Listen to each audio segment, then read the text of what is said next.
So it's the BAE G10, which is styled after, of course, the 560 or 560B. So what we're going to do is we're going to print a various bunch of sources through it. I'm going to take a song by Little Empire, and I'm going to print the kick through it, the snare through it, all kinds of fun things.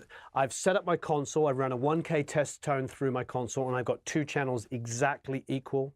And we're going to put these on the channels, and we're going to compare, and we're going to print, and we're going to listen. And you can make up your own mind. These are beautiful pieces of equipment. Everything that BAE makes, I love. As you know, I'm sure if you watch my channel, you'll know I love their stuff. It's very well made. It doesn't buzz and click. It's clean. As much as I love vintage stuff, there's always issues. So I have a real affinity for well-made American quality stuff. Low pass filter, high pass filter, and an on and off. So we have a 560B in and a G10 over here. We've balanced both our inputs on 1 and 2 completely, sent a 1K test tone.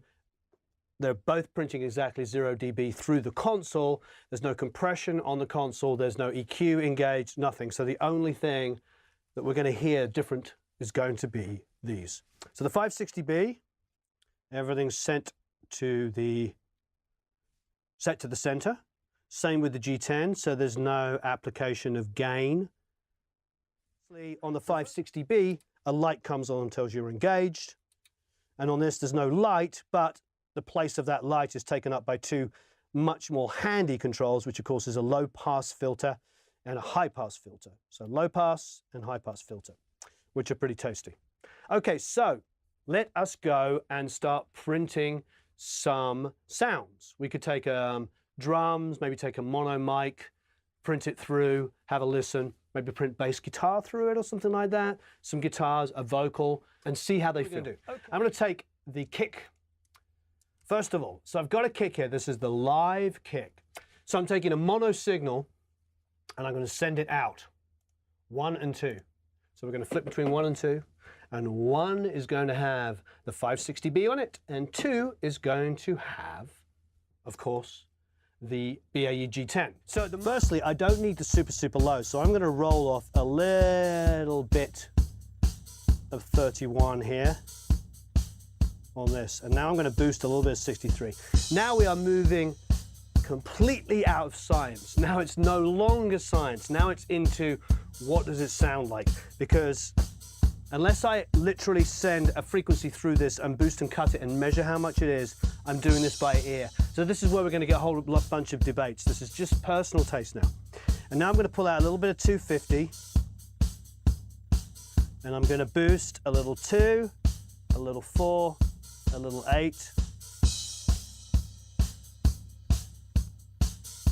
Pushing the 4 quite heavily. Boosting the 60. Cutting the 250. Take it out. There's a kind of a dull sounding kick drum. Engage. It's better. Maybe go a little bit more drastic. Too much once. Pull that out.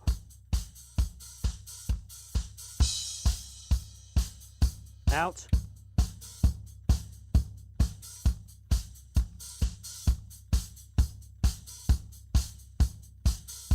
Cool. So that is a classic 560B. All right. So let's go off the 560B and move to the G10. Now, obviously, immediately the G10 is a lot hotter. So we'll pull out some of the 31. It's interesting, I was boosting it to see how it would affect it. I'm going to try and, this is silly, but I'm doing a visually matched thing.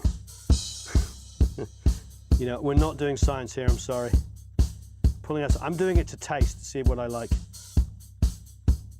Doing the same kind of thing.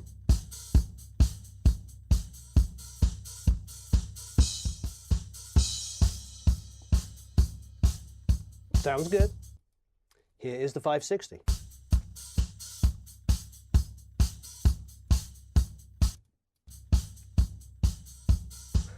I mean, the obvious difference is the low end is just a little bit, it's just bigger on the G10. I can hear the air on the kick.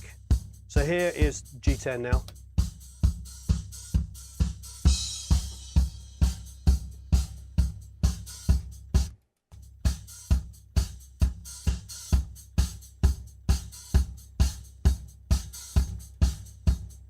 G10, 560, G10, 560. I think what I like about the G10 and what it's doing to the kick, I mean, the thing is it might be horses for courses, but at the moment I can hear that bottom air. The kick drum that I recorded here in my studio doesn't have a hole on it.